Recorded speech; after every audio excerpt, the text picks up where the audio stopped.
Welcome back to New Rockstars. I'm Erik Voss. And I'm Marina Mastros. And now that Spider-Man Far From Home is available on digital HD, we are now able to dig back through this film and find the details that we missed the first time around, and also to yell at Brad some more. Brad sucks. One thing that we know about director Jon Watts, more than most other directors, he loves to hide Easter eggs in car license plates. Yeah. Weird. Yeah. Just like his thing. Spider-Man Homecoming was full of them, including a Howard the Duck reference that Erik ruined his life finding. Yes, my relationships are crumbling, but I found it. It's all for you. With this clue hunting spirit in mind, Marina and I are gonna go back through Spider-Man Far From Home, zoom and enhance on every visible license plate, and explain what new stuff that we found in this rewatch. It's a plate down, Marina! Yeah, hunt those plates, baby! It's our Clean Plate Club! I hope we don't plate toe! We begin in Mexico in the film's opening scene. Nick Fury and Maria Hill pass a wrecked car with the license plate 463GAON. This shows up on the trailer for the film. It's a reference to the comic issue Amazing Spider-Man #4, which came out in 1963, 463, which was the introduction to the villain Sandman Flint Marko. Right, now, of course, this was the first of many misdirects in Far From Home because this monster ain't Sandman. Right. It's an elemental hollow projection. Watts knew the super nerds would be looking for clues and tried to fool us. Nice try, Watts. We fell for it, actually. Yeah. The trailers also included other tag numbers just to throw us off. A number on a Venice boat behind Ned, referencing Hydro-Man, Maury Bench, and a tag number on a car on Tower Bridge, referencing Molten Man. Both were removed from the theatrical cut of the film because both were lies.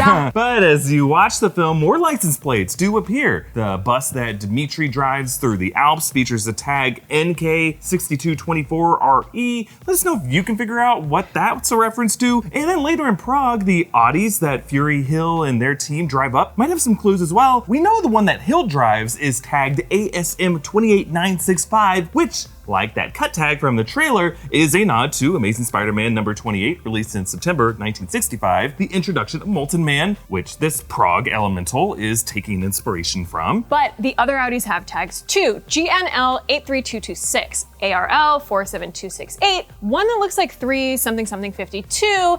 These could be references to something. Let us know if you decode whatever secret these Audis are hiding, because we could not. Yes, I mean, maybe if they were LA Audis, that would mean I'm an asshole who has too much money and doesn't know how to drive and think I'm better than you. But anyway, moving on to Berlin, where Nick Fury picks up Spider-Man, aka Night Monkey at this point, in a car tagged MTU 83779. Now, this is a reference to Marvel Team Up, issue 83, released July 1979, 83779, an issue in which Nick Fury and Peter Parker appear together as they do in the scene. And in this comic, Fury attacks Peter and Fury's organization's being corrupted. All things that are about to happen in this coming sequence. Moving on to London, where Guterman picks up the students in a double-decker bus tagged LJ54BFK. Then something odd happens, okay? Later, when he parks the bus on Tower Bridge, the first group of numbers on the tag has actually changed to MYS. What? How is this possible? Perhaps MYS is actually Miss for Mysterio, the name that the whole team has now adopted collectively. Okay. Perhaps Guterman swapped the plates to cover his tracks, or maybe it's an illusion. Everything's an illusion, including 3 letters on the plate.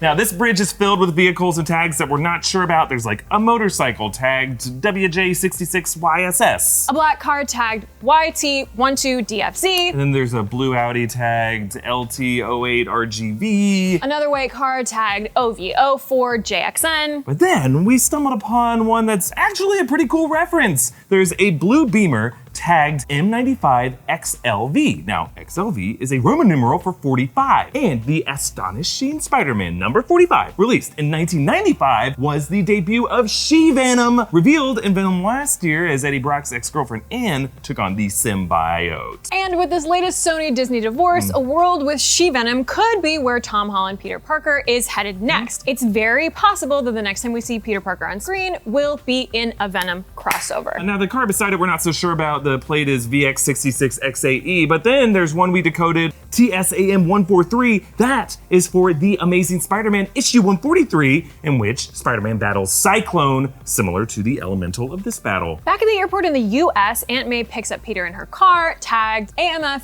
1562. We saw this tag number back in Spider-Man Homecoming, and they kept it the same for this movie, which is pretty cool. That is for Amazing Fantasy issue 15, 1962, Spider-Man's first ever comic appearance. And finally, in the film's post-credits scene, Nick Fury and Maria Hill, or should we say Skrull versions of them, drive a car tagged H&M 6-2011. Now this is a reference to Hawkeye and Mockingbird number 6, released in 2011, a storyline that features Nick Fury As a squirrel. as a squirrel. Just like we're actually humans. What new details did you spot in your Far From Home rewatch? Comment down below with your thoughts, hit that like button, and subscribe to New Rockstars for breakdowns of everything Marvel. Follow me on Twitter at Marina Mastras. Follow me on Instagram and Twitter at EA Voss. Thanks for joining us for this plate down. Plate. Tectonic plate. Tectonic plates.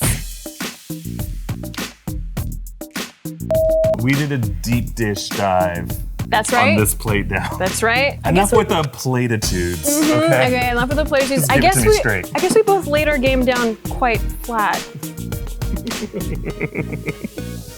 I got nothing. I'm out.